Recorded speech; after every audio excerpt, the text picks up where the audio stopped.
আগে আপনাকে প্রজেক্টটা ভিজিট করতে হবে। ওই মোবাইলে দেখে, ইউটিউবে দেখে, ফেসবুকে দেখে আপনি সিদ্ধান্ত নিতে পারবেন না।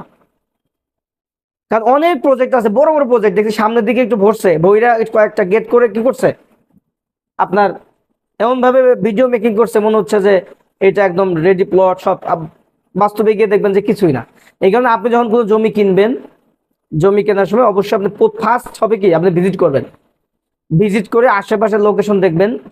যদি মনে হয় যে হাইওয়ের পাশেই, তাহলে আপনি এখান থেকে কি করতে পারেন, জমি নিতে পারেন, এবং দামটাও দেখবেন। তো ওই সাইডে এখন দাম মোটামুটি একটা সহনীয় সহনীয় পর্যায়ে আছে। কিন্তু এটা আফটার 5 to 10 years কিন্তু এটা এরকম থাকবে না। তো যারা ল্যান্ডে বিনিয়োগ করতে চাচ্ছেন, আমার মতে আপনি ঢাকা মাওয়া এক্সপ্রেসওয়ের যে দুই পাশের জমিগুলো আছে ওইখানে আপনি ইনভেস্ট করেন, ভালো রিটার্ন পাবেন ইনশাল্লাহ।